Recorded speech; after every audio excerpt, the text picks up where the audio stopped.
Would you trust a stranger who knows your child better than you, or fear he's hiding a secret that could destroy you both? Edward Langston stood motionless on the grand terrace of his sprawling Connecticut mansion, staring out at the lush garden below. His gaze fixed on a scene that twisted his heart with a bitter mixture of shame and longing. There, beneath the shade of a sprawling oak tree, Samuel Turner, a humble bricklayer with rough, calloused hands, was gently feeding a young girl. The girl's pale, delicate fingers reached out tentatively, her sightless eyes focused on nothing. But her face lit up with a radiant smile as Samuel described the colors of the flowers around them. "Emily," Samuel said warmly, "this rose is a bright, passionate red, like the warmth of sunlight on your face." Emily laughed, a sound so pure and joyful that it sent a pang of regret through Edward. His own daughter, Emily Langston, had not laughed like that with him in years. Ever since the accident, the one that stole her sight, the one that Edward could never forget, his life had been an endless cycle of guilt and isolation. The world knew him as a wealthy real estate tycoon, a man who could build towering skyscrapers and transform city skylines. But within the walls of his mansion, he was a prisoner of his own remorse. He had been the one behind the wheel that day. A moment of distraction, a curve taken too fast, and everything changed. Emily survived, but her sight was gone. Her world went dark, and so did Edward's. Yet while Emily lost her vision, it seemed Edward lost his heart. He withdrew, drowning himself in work, avoiding his daughter's gaze, unable to face the reminder of his own failure. Nurses and housekeepers became her caretakers, while Edward locked himself away in his study, pretending that business was more important than his broken family. But now, watching from the terrace, he saw his daughter's face glow with joy as she listened to Samuel's descriptions. The young man spoke with kindness and patience, his voice a soothing balm. Emily leaned towards him, her hand reaching out to touch his cheek with surprising accuracy. "Tell me more about the colors, Samuel," she whispered, her voice filled with eager curiosity. "I want to see them through your eyes." Edward's fists clenched at his sides. How could a simple bricklayer, a man who had known Emily for only a few weeks, reach her heart so effortlessly? How could this stranger connect with his daughter in a way that Edward, her own father, could not? "Sir?" The soft voice of Mrs. Carter, the loyal housekeeper, pulled Edward from his thoughts. "You have a call from the Shanghai project. It's urgent." Shanghai. Another multi-million-dollar venture. Another distraction. Edward nodded stiffly, tearing his gaze away from the garden and turning back towards his office. But as he walked down the grand hallway lined with portraits of his ancestors, his eyes fell on a photograph of his late wife, Margaret. "You would have known what to do," he whispered, his voice thick with regret. "You always knew." Margaret had been the heart of their family, a gifted pianist who had filled their home with music and joy. When she passed away, a part of Edward had died with her. And when the accident took Emily's sight, he had lost what little remained. But as he sat at his desk, his mind filled with numbers and contracts, he could not escape the image of Emily's smile, a smile not meant for him, but for a stranger. That night, unable to sleep, Edward wandered down the dimly lit corridor. As he passed the grand staircase, he heard a soft murmur of voices coming from the garden. Curiosity drew him to the window, where he saw Samuel once again, sitting beside Emily near the old fountain. "I don't think my father loves me anymore," Emily's voice whispered, each word a dagger to Edward's heart. "He can't even look at me." A thick silence hung in the cool night air. "Don't say that, little one." Samuel's voice was gentle but firm. "Sometimes adults don't know how to show their love, especially when they're hurting too." Edward's breath caught. His chest tightened painfully.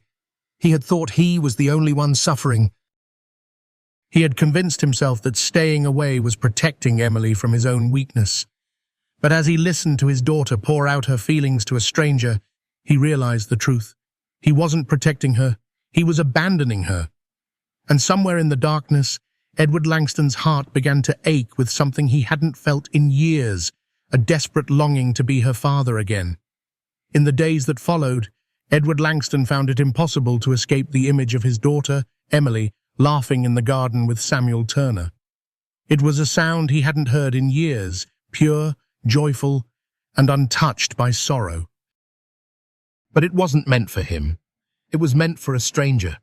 Each day, as he left for work, Edward would glance toward the garden, where Samuel continued his quiet, patient conversations with Emily. The young man would describe the flowers, the way the breeze danced through the leaves, even the colors of the sky.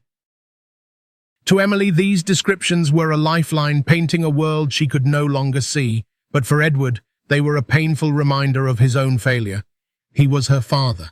He should have been the one bringing joy to her life, not a stranger. At work, his mind was a storm of conflicting emotions. His assistant droned on about the Shanghai project, but Edward's thoughts were elsewhere back in that garden, watching his daughter find happiness in the voice of another man. Finally, one afternoon, unable to bear the weight of his own guilt, he cancelled his meetings and drove home early. As his car pulled into the long, winding driveway, he saw Emily sitting by the fountain. Her face turned toward the sun, listening intently as Samuel spoke. The sight stopped him in his tracks. "I thought roses smelled the best," Emily was saying, her head tilted in thought. "But now I think I like the lavender more." Samuel chuckled. "Lavender is like a soft, gentle hug.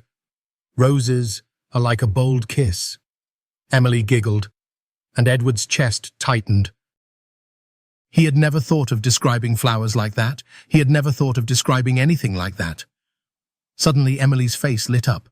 "Dad!" she called out, turning her head slightly. "Are you there?" Edward's breath caught. For a moment he was frozen, caught between the shadows of his fear and the bright warmth of her voice. But then he stepped forward. "Yes, sweetheart." "I'm here." Emily's smile widened. "Are you joining us?" "May I?" Edward asked, his voice softer than he expected. "Of course," Emily beamed. "Samuel was just telling me about the different flowers." "Did you know there's a kind that smells like honey?" Edward managed a smile, forcing his tension away. "I didn't. I'd love to hear more." He sat beside them, feeling awkward and out of place at first. Samuel nodded politely, his voice just as calm and respectful as ever. But it was Emily who bridged the gap, asking questions, drawing both men into her world. "Samuel says lavender is like a hug," Emily told her father. "What do you think it smells like?" Edward hesitated, caught off guard. I suppose it's like a summer breeze, something that makes you feel calm." "See?" Emily laughed. "You're good at this too." Edward's heart swelled at her words. For the first time in so long, he didn't feel like an outsider in his own daughter's life. And as the afternoon wore on, he listened more than he spoke, letting Samuel's gentle descriptions and Emily's bright curiosity fill the air. When the sun began to set, Mrs. Carter called them for dinner. Samuel stood, brushing dirt from his worn jeans. "I should be going," he said, his voice respectful but warm. "Thank you, Mr. Langston." "Please, call me Edward," he replied, surprising himself. Samuel's smile was genuine. "All right, Edward." As Samuel walked away, Edward watched him, a mixture of admiration and envy swirling within him. This man, who had lost so much, who carried his own quiet sorrow, had found a way to bring joy to Emily's life. And yet, for the first time in years, Edward felt a spark of hope. He turned to Emily, who was smiling, her hand reaching out until it found his arm. "Dad?" she whispered. "You're staying for dinner, right?" Edward swallowed the lump in his throat. "Yes, sweetheart, I'm staying." Over the next few days, Edward Langston found himself returning to the garden more often. It became a quiet sanctuary where he could watch his daughter laugh and smile, something he had thought lost forever. Samuel Turner continued his work, but his interactions with Emily were never just casual. He spoke with her, described the world in colors and scents, and even taught her to identify different flowers by touch. But as Edward watched, his feelings became a confusing mix of gratitude and jealousy. Gratitude for the way Samuel brought joy to Emily's life, and jealousy that he, her own father, had failed to do the same. One evening, as twilight settled over the estate, Edward walked out to the garden just in time to hear Samuel telling Emily about the stars. "They're like tiny candles in the sky, each one a memory of someone who once loved," Samuel said, his voice calm and soothing.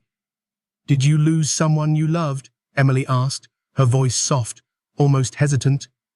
There was a brief silence. "Yes," Samuel replied. "My daughter, Lily. She passed away a few years ago." Edward froze, hidden in the shadows of the terrace, his heart pounding. He hadn't known about Samuel's past. He hadn't imagined that the man who seemed so full of kindness had also known such loss. "I'm so sorry," Emily whispered, her tiny hand reaching out, and Samuel gently held it.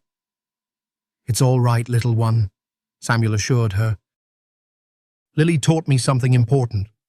She taught me that the time we have with those we love is too precious to waste. That's why I try to share the beauty of the world with you. Because your world didn't end when you lost your sight. It just changed." Emily's smile was gentle. "Do you think I can still see the stars someday?" "Maybe not with your eyes," Samuel answered, "but with your heart. And that's an even brighter light." Edward's breath caught. He had spent so much time grieving for what Emily had lost that he had never thought about what she could still experience. His guilt had blinded him more than the accident had blinded his daughter. That night, as Edward lay awake in his grand but empty bedroom, his thoughts turned to Samuel's words. He thought of Margaret, his late wife, who had always known how to bring light into every room she entered. She had been the one who taught Emily music, who filled the house with laughter. But now the music was gone, and so was his smile. Unable to sleep, Edward found himself wandering the mansion's dark hallways. His footsteps echoed softly on the polished marble floors until he found himself at the door of Emily's room. He hesitated, his hand resting on the door handle. Inside, he could hear the soft, steady sound of her breathing. For a moment, he thought of turning back, retreating to his solitude. But then he remembered Samuel's voice. "The time we have with those we love is too precious to waste." Gently, he pushed the door open. Moonlight filtered through the curtains, casting a silvery glow across the room. Emily lay peacefully on her bed, her small hand resting on the plush bear she had slept with since she was a baby. Edward stepped closer, his heart pounding. He reached out, his fingers brushing lightly against her hair, a gesture so simple yet so foreign to him now. Emily stirred, her eyes fluttering open. "Dad," she whispered, her voice drowsy. "Yes, sweetheart," he murmured, his voice thick with emotion. I just wanted to say good night." A soft smile touched her lips. "Good night, Dad." Edward leaned down and kissed her forehead, something he hadn't done in years. As he straightened, he felt a tear slip down his cheek. Back in his own room, Edward sat on the edge of his bed, staring at his reflection in the dark glass of the window. He had spent so long mourning his own guilt, his own pain, that he had forgotten the simple truth Emily was still here. She was still his daughter, and she needed him. But how could he become a father to her again? Would she even want him to? One thing was certain: he couldn't keep hiding in his guilt. He needed to learn how to truly see his daughter again, just as Samuel had taught her to see the world without her eyes. And he needed to do it before it was too late. The following morning, Edward Langston woke up with a sense of determination he hadn't felt in years. As sunlight streamed through his grand bedroom windows, he made a decision: he would not let his guilt control him any longer. He would reconnect with Emily. He would become her father again. He found her in the garden with Samuel Turner, as usual. But today, instead of watching from the shadows, he walked directly to them. Emily's face brightened when she heard his footsteps. "Dad?" she called out, her voice full of surprise and delight. "Yes, sweetheart," Edward replied, his tone warmer than it had been in a long time. "I thought I'd spend some time with you. If that's all right?" Emily's smile widened. "Of course. Samuel was just showing me how to tell the difference between the flowers by their scent. Did you know roses can smell so different depending on their color?" "I didn't," Edward admitted, sitting beside her on the garden bench. "But I'd love to learn." Samuel nodded respectfully, stepping back slightly to give them space. "Emily has an incredible sense of smell." "It's like she sees with her nose," he remarked with a gentle smile. Emily laughed. "I can tell the yellow roses because they smell like sunshine, and the red ones smell like a warm hug." Edward's heart swelled. How had he missed so many of these moments? He listened as Emily described the flowers, her fingers gently brushing against the petals, her face lighting up with every new discovery. He hadn't seen her this happy in so long, but beneath his joy was a pang of shame. He was only just beginning to see his daughter again, while Samuel had always seen her even without her sight. After a while, Edward asked Samuel to join them. At first, it was awkward. Edward didn't know how to bridge the gap between his wealth and Samuel's humble life. But Samuel's kindness made it easy. He spoke simply, without pretense, describing the garden's colors and scents as naturally as he breathed. As they sat together, Edward's mind wandered to Samuel's story. He had lost his daughter, Lily, but instead of retreating from the world, he had found a way to share beauty with another child, a child who wasn't even his own. That evening, Edward couldn't shake the feeling that he needed to know more about Samuel. There was something about the man's quiet strength, his gentle kindness, that seemed almost too good to be true. A part of Edward wondered if he was just being paranoid, but another part, the part that had built a successful business empire, knew better. The next morning, as he sipped his coffee in the study, he called his assistant. "I need you to look into someone for me." Discreetly. "Of course, sir. Who would that be?" "Samuel Turner, the gardener. I want to know everything where he's from, his background, his family." "Yes, sir. I'll have a report ready by the end of the week." Edward felt a pang of guilt for investigating Samuel. The man had shown nothing but kindness and sincerity. But Edward's years in business had taught him to trust his instincts, and something about Samuel, or perhaps something about his own insecurities, made him feel uneasy. But as the days passed, Edward couldn't deny the change in his own life.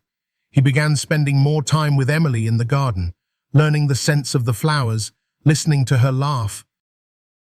He even found himself telling her stories, memories of her mother, Margaret, and how she used to play the piano, filling the house with music. "Mom always loved the spring flowers," Emily whispered one day. "She used to say they were like music for the eyes." Edward smiled, a bittersweet warmth filling his chest. "Yes, she did. She loved the lilacs most." "Samuel says lilacs smell like happy memories," Emily said, leaning her head against her father's shoulder. "Do you think that's true?" "Yes, sweetheart, I think that's true." But even as he cherished these moments, Edward's curiosity about Samuel only grew. Who was this man who had brought light back into his daughter's world? Why did he seem to understand Emily so deeply? 3 days later, the report arrived. Edward opened it with a mix of anticipation and dread. As he scanned the pages, his eyes widened. Samuel Turner was not just a gardener. He was a former civil engineer with a distinguished career, a graduate of a prestigious university. His wife, Amelia, had died of cancer, and his daughter, Lily, had passed away at the age of 7 due to complications from a rare disease. But it was the final page that stunned Edward. The disease that took Lily's life had been misdiagnosed. A medical error had stolen her future. Samuel had walked away from his career, from everything he had built after losing his family. Edward sank into his chair, the report slipping from his hands. He understood now. Samuel wasn't just a kind man who cared for his daughter. He was a man who had lost everything, just as Edward had nearly lost Emily. But unlike Edward, Samuel hadn't run away from his pain. He had turned it into kindness, into love. And Edward realized that perhaps Samuel hadn't just been helping Emily. He had been helping Edward too. Edward Langston could not shake the weight of the report's revelations. Samuel Turner was not just a gardener. He was a man who had once been a respected engineer, a man who had lost everything and yet somehow found the strength to share kindness with others, to share light with Emily. That evening, Edward stood by his study window, watching the garden below. He saw Samuel's familiar figure, his calm voice reaching Emily as he described the roses in full bloom. But now Edward saw something more, the quiet pain behind Samuel's gentle smile. Unable to stay in the shadows any longer, Edward walked out to the garden, his heart racing. As he approached, Samuel noticed him and smiled, but Edward's expression was serious. "Samuel, may I speak with you?" Edward's voice was polite but firm. "Of course, Mr. Langston," Samuel replied, standing up and brushing the dirt from his hands. Emily's smile faltered slightly. "Is everything okay, Dad?" she asked, sensing the tension. "Yes, sweetheart, I just need to talk to Samuel for a moment." Samuel nodded, his calm demeanor unchanged. Edward led him to a quiet corner of the garden, away from Emily's ears. He turned, facing the man who had unknowingly changed his life. "I know who you are, Samuel," Edward began, his voice low. "I know you were an engineer. I know about your daughter, Lily." Samuel's expression did not change. If he was surprised, he hid it well. "I see. And I suppose you had someone look into my background?" "I did," Edward admitted, a hint of shame in his voice. "I needed to understand who you are, why you've been so kind to my daughter." Samuel's gaze softened. "Because she reminds me of Lily." "Because no child should ever feel alone in their own darkness." Edward's chest tightened. "I'm sorry for what you've lost," he whispered. "I can't imagine the pain you've been through." Samuel smiled gently, a sadness in his eyes. "Loss can make us bitter, or it can teach us to be gentle. I chose the second." Edward looked away, struggling with his own emotions. I've been so afraid, Samuel. So afraid of failing her, of making things worse." "Fear is natural," Samuel replied. "But love is stronger. And she needs your love, Edward, not your perfection, just you." The words struck Edward like a revelation. He had spent so long trying to hide from his own guilt, from his own pain, that he had forgotten the most important thing, that Emily needed a father, not a perfect man. "Will you stay?" Edward asked, his voice almost pleading. "Will you continue to help her? Help me?" Samuel's smile was warm. "If you wish, but remember, Mr. Langston, I'm not here to replace you. I'm just here to be her friend." Edward nodded, a weight lifting from his shoulders. For the first time in years, he felt something he hadn't known in so long: hope. In the days that followed, Edward became an active part of Emily's world. He joined her and Samuel in the garden, listening as Samuel taught Emily about the scents and textures of flowers. He began reading to her in the evenings, choosing books filled with vivid descriptions, helping her paint pictures in her mind. "Dad, can we try playing the piano again?" Emily asked one evening, her voice tentative. Edward's breath caught. The piano had been silent since the accident. It had once been Margaret's world, a place of joy and music. But after she passed, and then after Emily lost her sight, it had become a silent monument to everything they had lost. But now, looking at Emily's hopeful face, Edward nodded. "Of course, sweetheart." They walked together to the grand parlor, where the old polished piano stood beneath a soft light. Edward gently guided Emily's fingers to the keys. "Just like before," he whispered.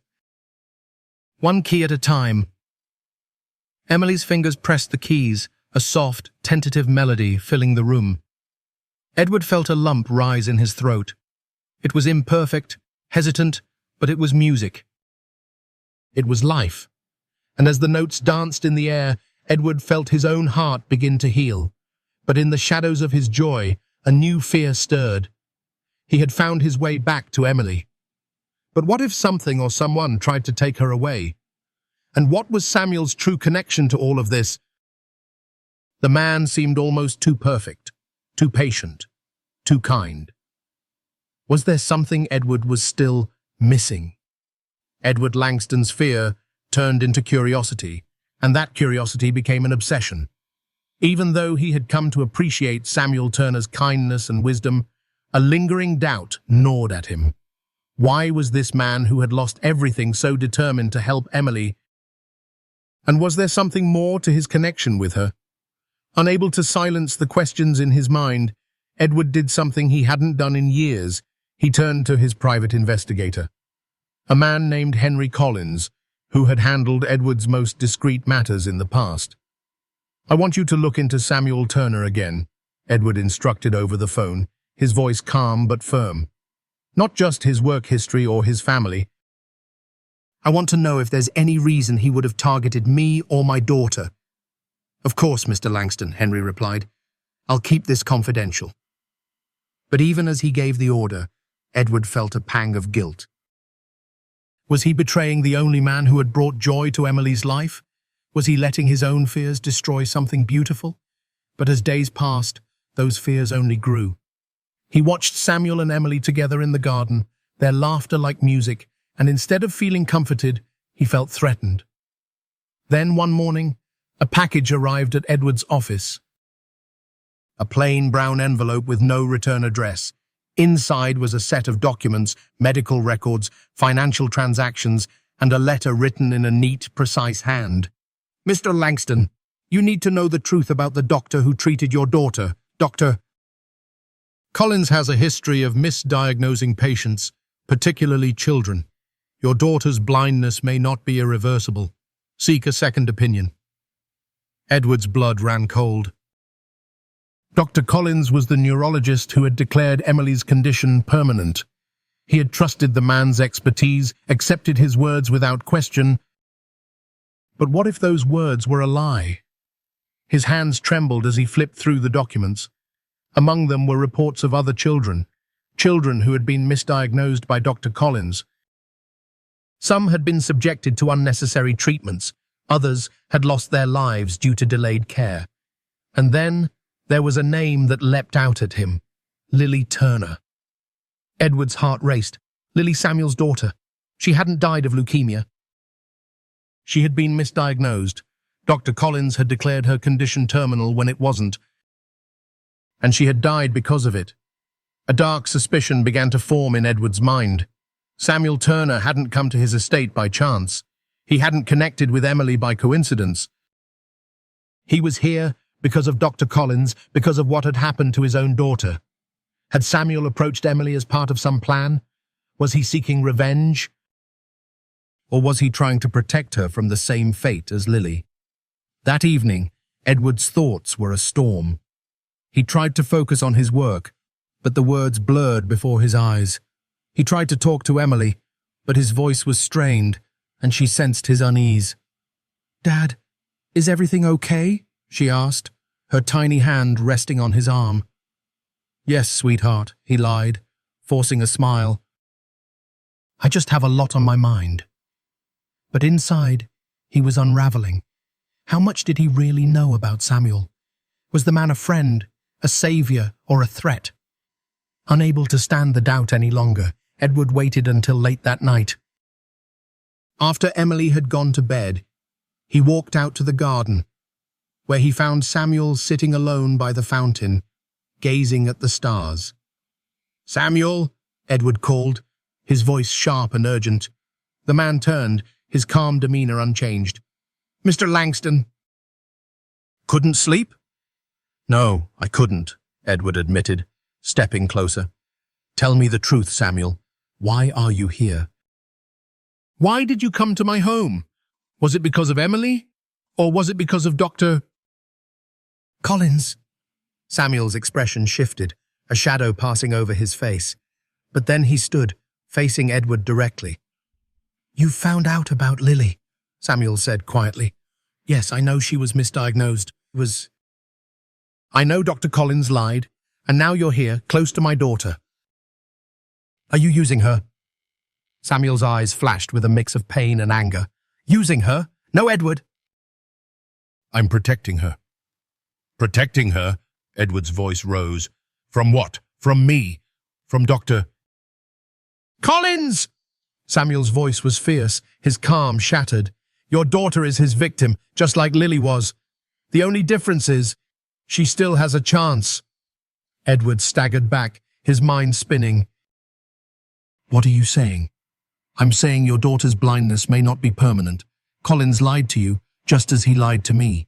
But you have the power to fight him. I didn't.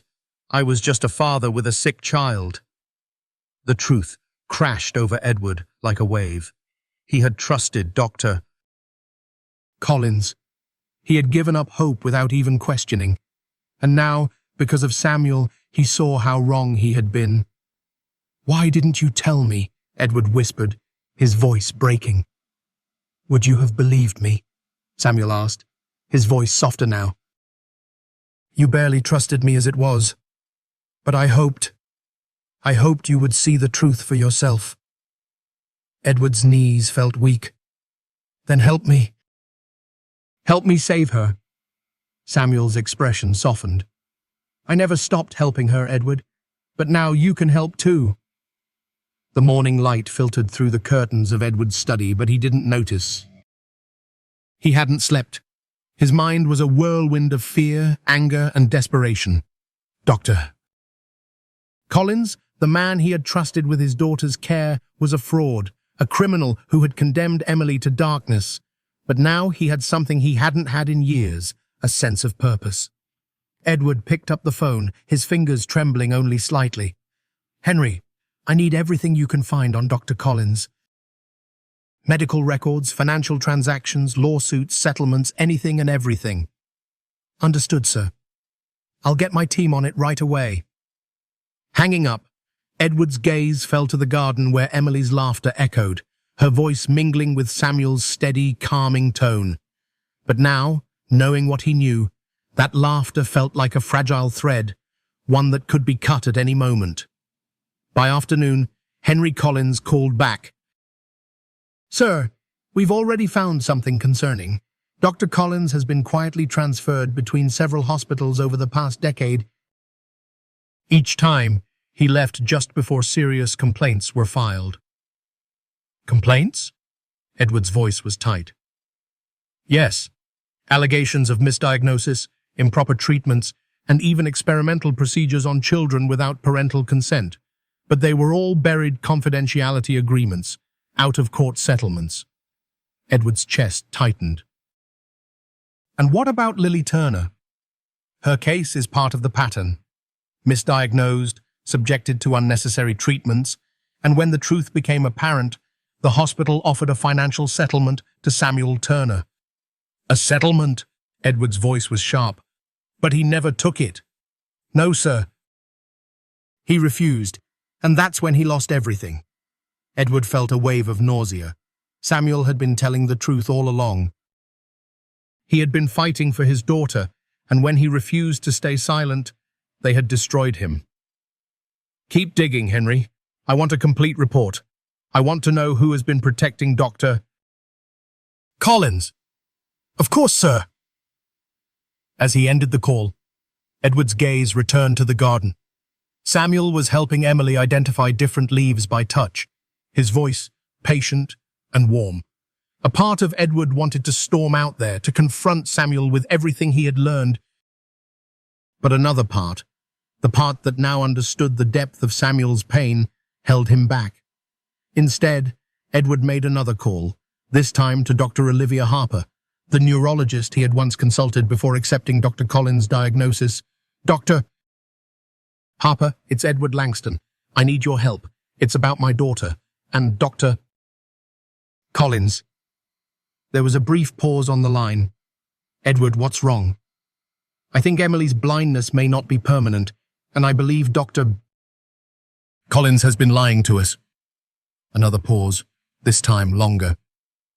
"Bring her to my clinic. Quietly. We'll run new tests." Edward's relief was immediate. "Thank you, Olivia. I don't know how to repay you. Just bring her to me, Edward. Let's get to the truth." That evening, Edward found Samuel waiting for him in the study. There was a quiet understanding in the man's eyes. "You know now, don't you?" Samuel asked. "Yes," Edward whispered, sinking into his chair. "I know." "About Dr. Collins, about what he did to Lily." Samuel nodded, his expression calm, but his voice tinged with sorrow. "And now he's doing it again to Emily." "But why?" Edward demanded. "Why would he lie? Why would he let children suffer? For money? For his reputation? For his research? He used Lily as a test subject, convincing me she had no chance while he experimented on her. And when I fought back, they buried me." Edward's fists clenched. "Not this time. This time, we fight back." Samuel's eyes brightened, a hint of hope in them. "Do you mean it?" "Yes, Dr. Harper has agreed to see Emily. We'll get a second opinion, and if her sight can be restored, we'll expose Collins. We'll destroy him." "Edward, you have to understand, Collins isn't just a bad doctor. He's part of something bigger. He's protected. The hospitals, the lawyers, they're all in on it." "Then we expose them all." Edward's voice was fierce. "You've been fighting this alone for too long, Samuel." "But you're not alone anymore." Samuel's composure finally broke. He lowered his head, a tear slipping down his cheek. "I tried so hard to protect her." "I tried." Edward crossed the room and placed a hand on Samuel's shoulder. "We'll protect them. Both of them." The next morning, under the guise of a family outing, Edward took Emily to Dr. Harper's clinic.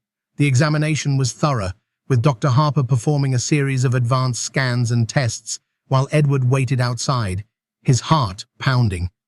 After nearly an hour, Dr. Harper stepped out, her expression unreadable. "Well?" Edward's voice was barely a whisper. "Edward, Emily's condition is not permanent. Her optic nerves are damaged, but they can be repaired with proper treatment." Edward's knees nearly buckled with relief. "So she can see again?" "With the right surgery, yes." The tears he had held back for so long finally broke free. He sank into a chair, his hands trembling. "Thank you, Olivia. Thank you." But even as hope flooded his heart, a darker thought followed. Dr. Collins had lied to them. He had stolen years of Emily's life and Samuel's life. And he had done it without any fear of consequence. Not anymore. The revelation that Emily's blindness could be cured filled Edward Langston with a mix of relief and fury. Relief that his daughter might see again, that her world might be filled with light once more. But fury that Dr. Collins had stolen years of her life with his lies. Back at the mansion, Edward wasted no time. He and Samuel Turner sat together in the study, the warm glow of the fireplace contrasting with the cold determination in their eyes. "We're going to expose him," Edward declared, his voice steely. "Not just for what he did to Emily, but for every child he's hurt." "But how?" Samuel asked, his voice cautious. "Collins is protected. The hospitals cover for him. The legal system buries the truth under settlements. Then we go around them. We take this public." Edward pulled out his phone and began making calls. Within hours, his team of lawyers and private investigators were mobilized. He ordered them to uncover everything about Dr. Collins, his connections, his finances, the settlements he had paid to silence families. But even as they planned, Edward's thoughts kept drifting back to Emily. He wanted to tell her the truth, to promise her that she would see again, but he couldn't. Not yet, not until he was certain they could protect her. The next morning, Samuel joined Edward in the garden. Emily was inside with Mrs. Carter, playing the piano, her delicate fingers finding the keys by touch. The melody was soft and hesitant, but filled with hope. "I spoke to Dr. Harper," Edward began, his voice low. "She's willing to help, but she warned me if Collins finds out we're challenging his diagnosis, he may try to bury the evidence. Or worse." "Worse?" Samuel's expression darkened. "Collins has powerful allies. Hospital administrators, legal teams, people who have been protecting his fraud for years. If we push too hard, they might try to silence us." Samuel's jaw tightened. "They tried to silence me once. They won't do it again." Edward looked at the man beside him, feeling a surge of admiration. Samuel was a man who had lost everything: his daughter, his career, his future, but he hadn't lost his courage. "We'll be careful," Edward promised. "But we won't back down." That evening, as Emily continued her piano practice, Edward and Samuel pored over documents in the study. Henry Collins, Edward's investigator, had sent over his findings, a detailed web of corruption. Hospitals that had quietly transferred Dr. Collins instead of investigating him.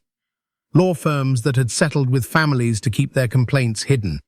Even a network of shell companies used to funnel money from Collins's illegal research.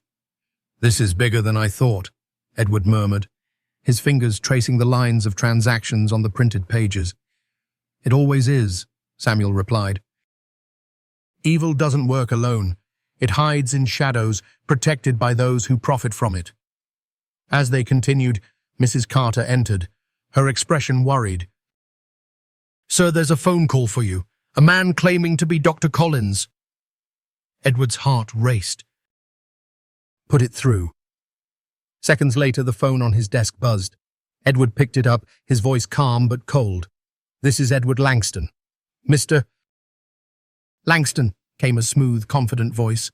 "I understand you've been inquiring about my medical history, about your daughter's condition." "I have," Edward replied, his tone unwavering. There was a brief pause.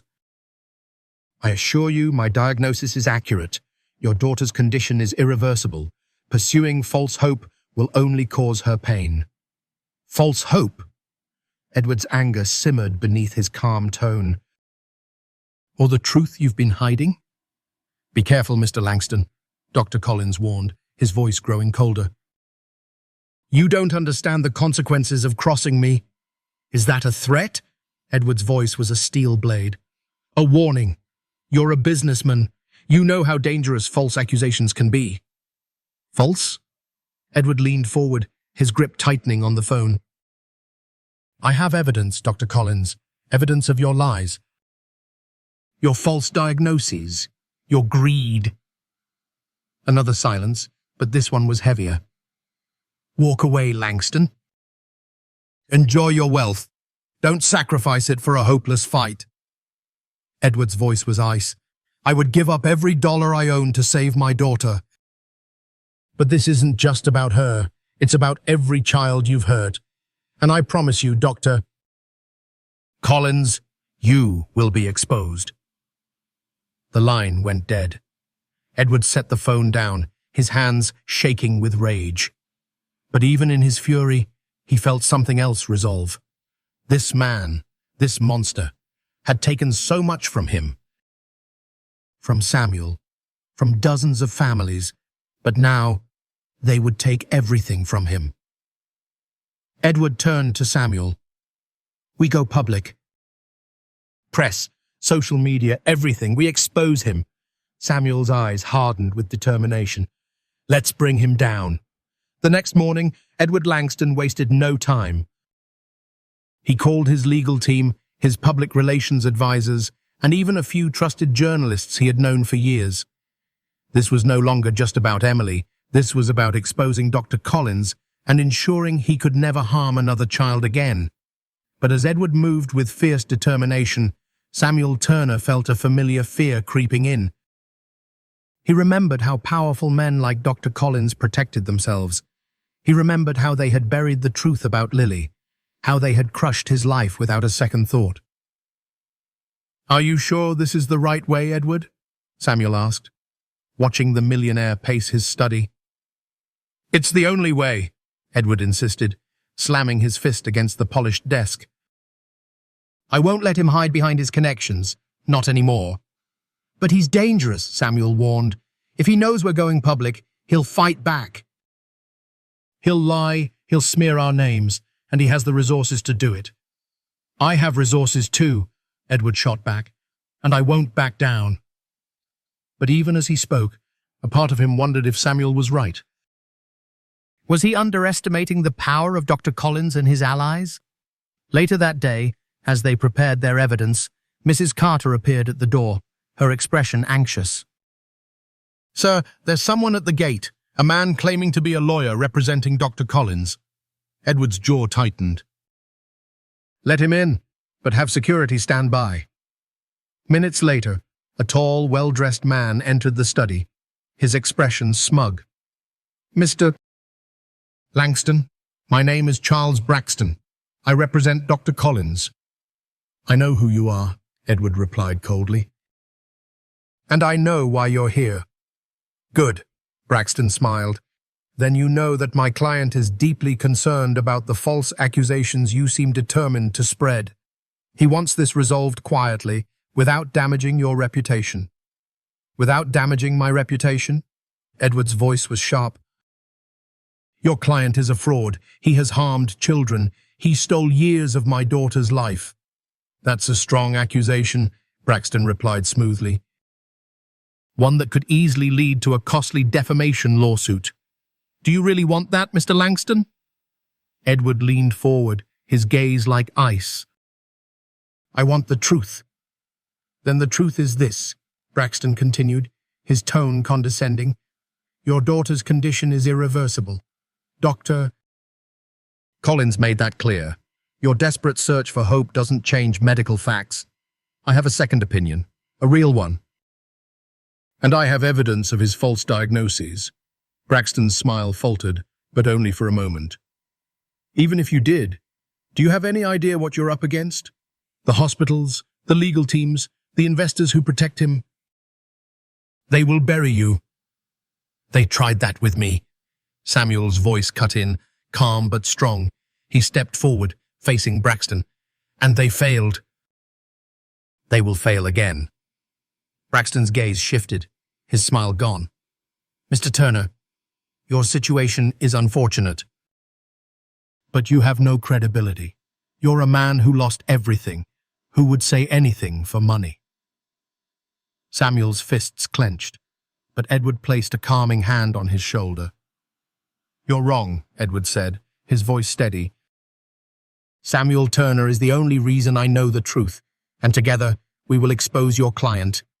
"Think carefully, Mr. Langston," Braxton warned, his tone growing colder. "If you proceed with this, you will be destroyed.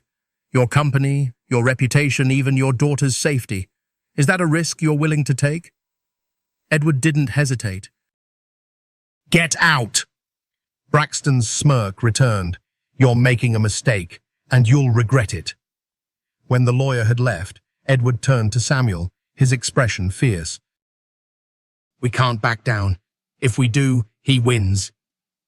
Samuel nodded, but there was a shadow of fear in his eyes. "They won't fight fair, Edward." "They never do." "That's why we make the first move," Edward replied. "We take this public, but we do it strategically. We control the narrative." That evening, Edward contacted one of the city's most respected journalists, Claire Matheson. She had a reputation for fearlessness, for exposing corruption no matter where it hid. "Claire, it's Edward Langston. I have a story. A big one." "I'm listening," Claire replied, her voice sharp with curiosity. "Dr. Collins, the neurologist? He's been lying to families, misdiagnosing children for profit. I have evidence. I have witnesses. Edward, this is huge." But you realize he won't go down without a fight. I don't care. I need you to help me tell the truth. All right, Claire agreed, but we'll need to be careful. I'll put my team on this, but you need to be ready. This could get ugly. I've been living in the dark too long, Claire, Edward whispered. I'm not afraid of the light anymore. But as he hung up the phone, he glanced out the window, watching the shadows lengthen over the garden where Emily still played. And for the first time, a chill of doubt swept over him. Would this fight bring her justice or put her in greater danger? The next morning, the world seemed to shift beneath Edward Langston's feet. News of Dr. Collins's fraudulent practices was spreading rapidly. Claire Matheson's article was live, with a headline that struck like a lightning bolt. Celebrated neurologist exposed, false diagnoses, and secret settlements. Edward sat at his breakfast table, the newspaper spread out before him. The article was thorough. It exposed Dr. Collins' history of false diagnoses, the hospital settlements, and even hinted at the shell companies that had funneled money to silence the victims. Samuel Turner joined him, his expression a mix of relief and anxiety. Do you think this will be enough? He asked, his voice low. It's just the beginning, Edward replied, but it's a good beginning. But even as he spoke, his phone began to buzz relentlessly. Calls from lawyers, reporters, even former patients who had read the story and were now coming forward with their own stories of betrayal. Mr. Langston, I was told my son would never walk again because of a nerve condition, but now I'm not so sure. My daughter was treated by Dr. Collins. She passed away last year, but they told me it was an incurable condition. Please, you have to help us. Edward's heart ached with each new voice. He had known they were uncovering a terrible truth, but he hadn't anticipated just how many families had been hurt. We need to organize this, Samuel suggested. We can't help everyone at once, but we can build a case. Edward nodded. Yes. We'll coordinate with Claire.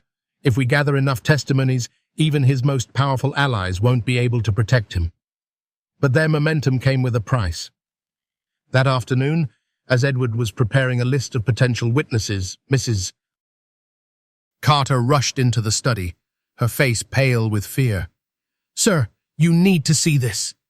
She turned on the television in the study. A press conference was being broadcast. Dr. Collins, standing confidently at a podium, flanked by a team of lawyers. This is a vicious smear campaign, Dr. Collins declared, his voice calm but resolute. Mr. Langston is a grieving father who cannot accept his daughter's condition. I treated Emily Langston with the utmost care and compassion. Any claims to the contrary are baseless. Edward's fists clenched as the camera panned to a row of parents standing behind Collins, nodding solemnly. These are just a few of the many grateful families whose children I have helped, Collins continued. I have saved lives. I have restored hope. But some people would rather destroy my reputation than face the truth. Beside Edward, Samuel's expression darkened. He's using them, using their grief to protect himself.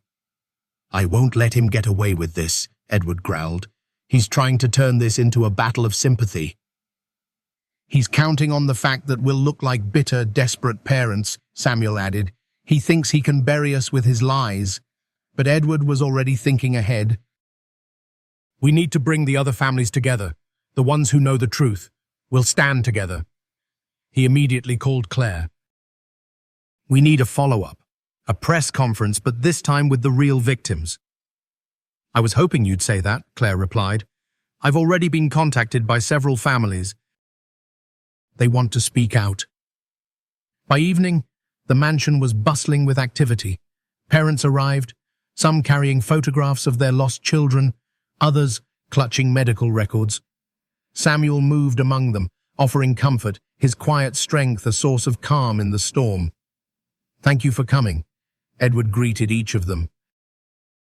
Together, we can ensure no more children suffer. Samuel stood by his side, a silent pillar of support. As the parents shared their stories, the air grew heavy with grief and anger. Children misdiagnosed, subjected to painful treatments, families left bankrupt, chasing false hope. "Tomorrow, we speak out," Edward announced. Together. The next morning, Edward, Samuel, and a dozen parents stood before a row of microphones. Cameras flashed, reporters shouted questions, but Edward raised his hand for silence. "My name is Edward Langston," he began, his voice steady but fierce. "And I am here because I will not allow another family to be deceived by Dr. Collins." He gestured to Samuel. "This is Samuel Turner. His daughter, Lily, was misdiagnosed by Dr. Collins. She died because of his lies." Samuel stepped forward, his voice calm but firm. "I lost my daughter because I trusted Dr. Collins. And I believed I was alone, but I wasn't. And neither are you." One by one, the parents came forward, each sharing their stories, faces filled with tears, voices trembling with anger. Edward watched, feeling a swell of pride and sadness. This was more than a fight for Emily. This was a fight for every child who had been betrayed. But even as they spoke, Edward noticed a man standing at the edge of the crowd, Charles Braxton, Dr. Collins' lawyer, watching with a cold, calculating gaze. "Stay strong," Edward whispered to Samuel. "They won't give up easily." "Neither will we," Samuel replied, his hand gripping Edward's shoulder. But as they walked back to the mansion, Edward's phone buzzed with a message. "You're making a mistake. Back off, or your daughter will pay the price." Edward's blood ran cold. Edward Langston stared at the threatening message on his phone, his heart pounding. "You're making a mistake. Back off, or your daughter will pay the price." Panic washed over him, but only for a moment. Then it was replaced by a fierce, protective rage. No one would touch Emily. Not while he still breathed. "Samuel," he called, his voice steady but cold. Samuel rushed into the study, his expression alarmed. "What is it?" Samuel asked. "Someone is threatening Emily," Edward whispered, showing him the message. "They're trying to scare me into backing down." Samuel's jaw tightened. "Collins won't stop. He knows we're too close. We've exposed him, and now he's desperate." Edward nodded. "I won't let him hurt her. But we need to be smart. We need to protect her without letting them know we're afraid." Within the hour, Edward had his security team double their presence around the mansion.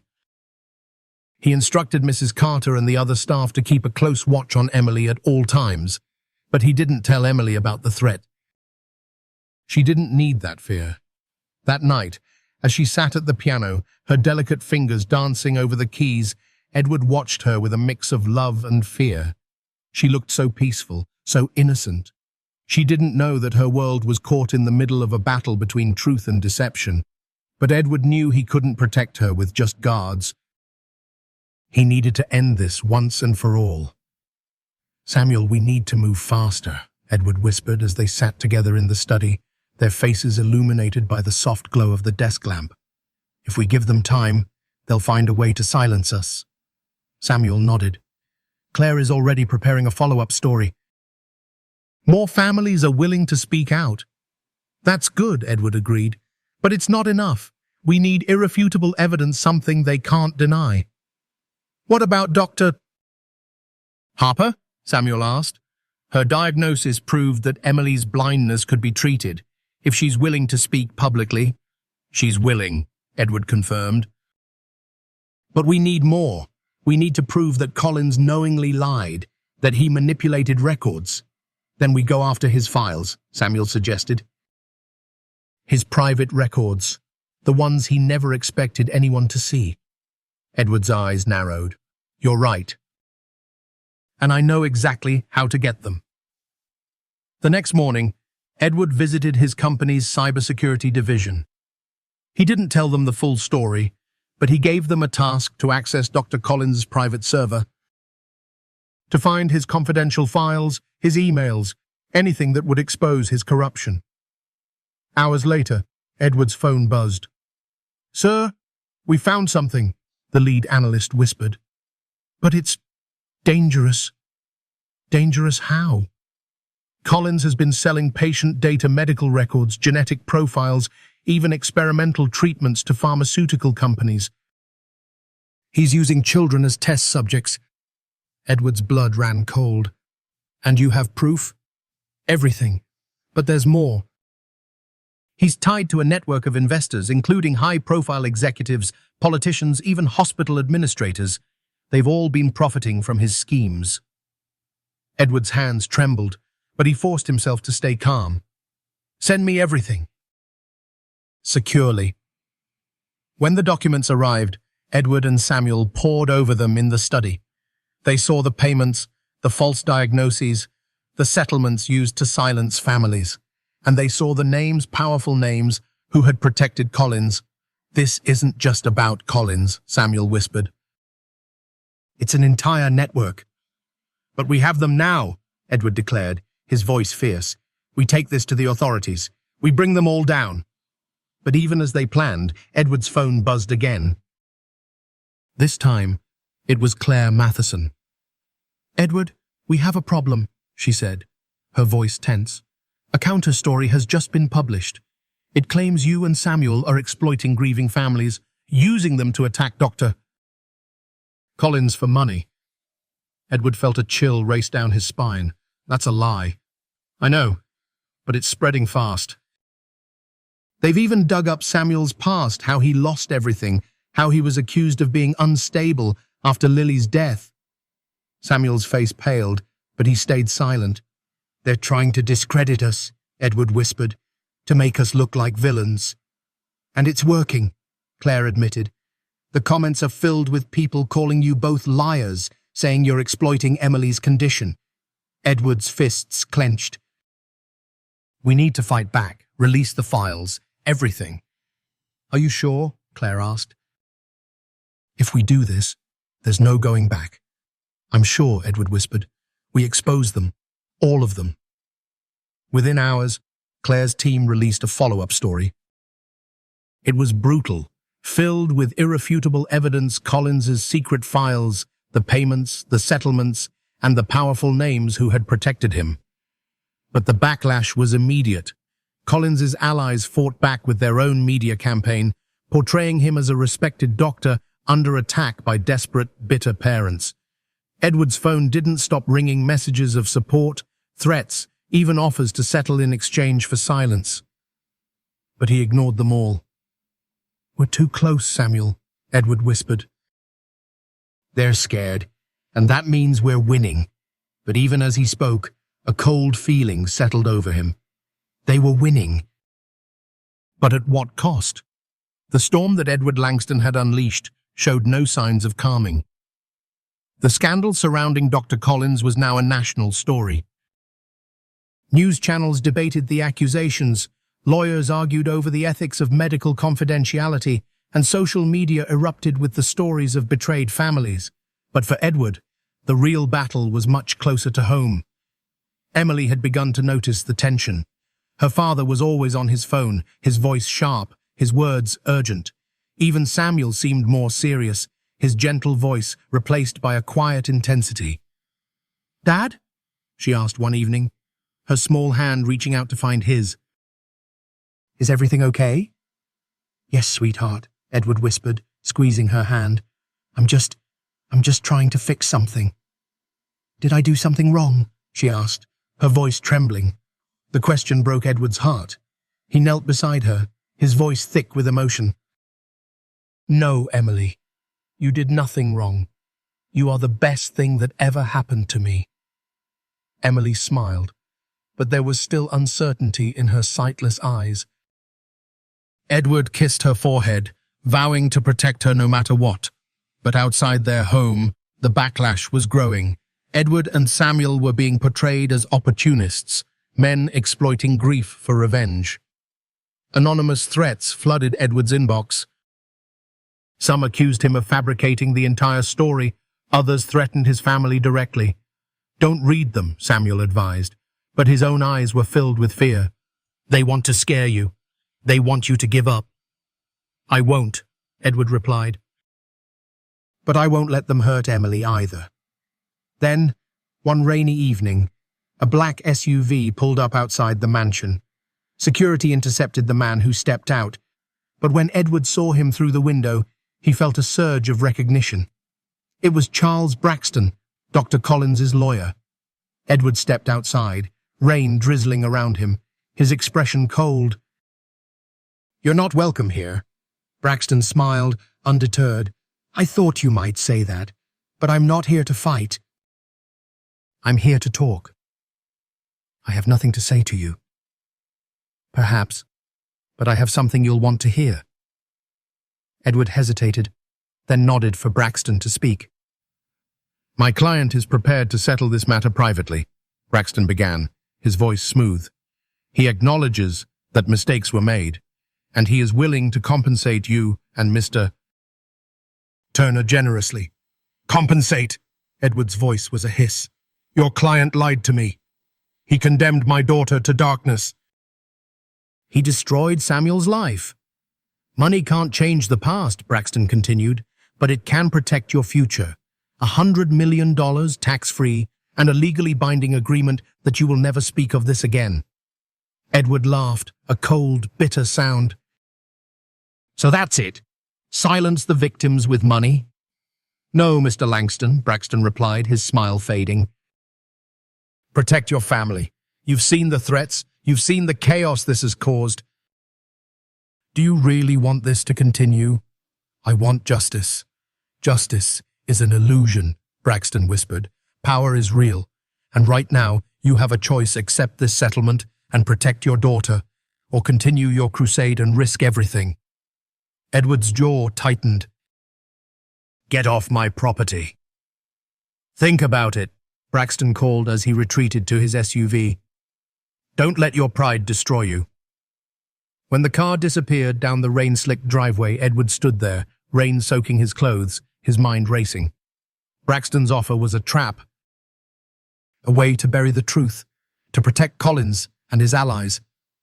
But the threats were real, and they were growing. "Are you okay?" Samuel's voice came from behind him, full of concern. Edward turned, his expression fierce. "They tried to buy my silence." $100 million. Samuel's eyes widened. "And you turned it down?" "Of course I did. But Samuel, they're getting desperate. Then we're close. We can't stop now." But even as Samuel spoke, Edward's mind was clouded with doubt. Was he doing the right thing? Or was he putting Emily in danger? The next morning, Claire Matheson called. "Edward, I have something you need to see. It's urgent." Within the hour, Edward and Samuel were at her office. Claire led them to a screen where a video was paused, the image showing a man's face, Charles Braxton. "This was leaked to me this morning," Claire explained. "Watch." She pressed play. The video showed Braxton sitting in a private room, speaking on a phone. His voice was clear. "I don't care how you do it. Make it look like an accident. I want them silenced." Langston, Turner, both of them. Edward felt a chill race down his spine. "He's trying to kill us." Claire nodded. "And now you have proof." "We need to take this to the police." But Samuel shook his head. "They won't protect us. Not with the power Collins has." "We need to make this public," Claire agreed. "We release this tonight. If anything happens to you, the world will know who's behind it." Edward's fear turned to fury. "Then do it. Let the world see who they really are." But even as he spoke, his phone buzzed. A message from an unknown number. "Last chance, Langston. Accept the offer, or your daughter will never see the light." In this story, several profound lessons emerge: the power of love, the courage to seek the truth, and the resilience to fight for what is right. Edward Langston, once a distant and grieving father, learns that love is not about perfection, but about presence, being there for those we care about, even when it's difficult. Samuel Turner, a man who lost everything, chooses kindness over bitterness, teaching us that suffering can either harden the heart or deepen compassion. The story also reveals the importance of courage, as Edward and Samuel face a powerful, corrupt system to protect their children. It is a reminder that even in a world filled with deceit, truth has the power to shine through, and justice can be achieved when good people stand together.